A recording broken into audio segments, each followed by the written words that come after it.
Hi, everybody, and welcome to our prep video for our webinar on unleashing your creative genius coming up later this month.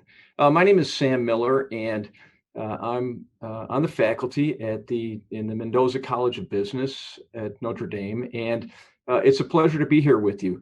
I want to start our quest of understanding how to really capture our creative genius and take advantage of it with a discussion around entrepreneurial identity.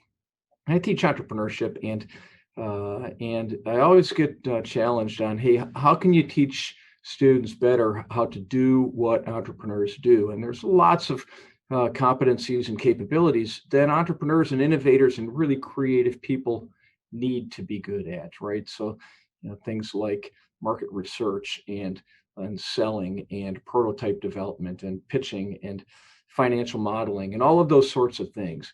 But really, that's, in my opinion, kind of the table stakes that it takes to execute. Really successful, creative entrepreneurial innovators go deeper than that and explore the question, not what do entrepreneurs do, but what is it like to be entrepreneurial? And I think that's a powerful distinction, right? The idea that what types of traits do people who imagine themselves as entrepreneurial thinkers internalize and bring with them every day from the moment they get out of bed in the morning, and it's internalized such that when they're asked, "Hey, tell me about yourself," that their answer is, "Well, I'm an entrepreneur," and I think that's at the very heart of what it takes to unleash your creativity in a way that's productive. And so I want to start with some thoughts from a book by a couple of friends from the University of Colorado around entrepreneurial identity. And they've done a lot of research, and they look at this. So what are the virtues that people who imagine themselves as entrepreneurial carry with them? And there's four of them here, right? That they're so focused on market needs and creating value that it just drives everything that they do and observe and understand. They also respect the market, right? When they get feedback that says, "I don't think I really need that," or "I don't like that as much as I think you like that they don't get offended, they don't take it personally, they pivot and they move on. Honoring contracts, this is an interesting one, but the idea here is that in the entrepreneurial space, so much of these contracts are informal, right? There's no stock. A lot of times you're not getting paid. You make these handshake promises, and entrepreneurs never consider going back on that, right? That a handshake is all you need, and it's a big part. And then finally, of course, when you get knocked down, you get back up and you do so. You embrace failure as a lesson to learn what you needed to know. And so resilience is at the very heart of that.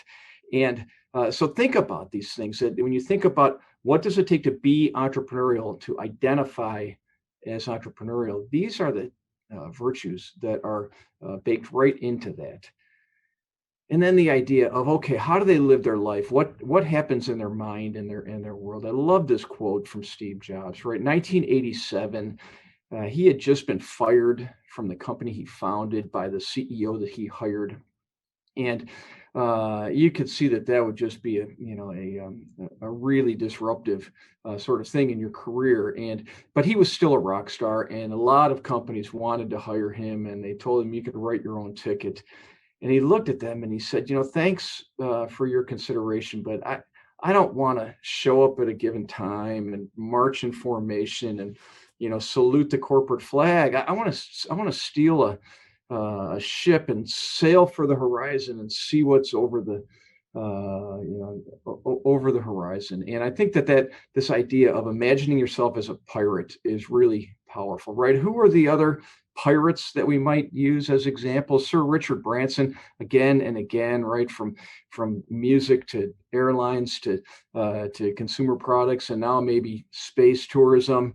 Uh, Oprah, right? Somebody that came from a traditional industry and broadcast media, but she wrote her own rules and she didn't follow the guidelines that were established for a traditional career path. And now she's got a production company and a print media and all of these other things.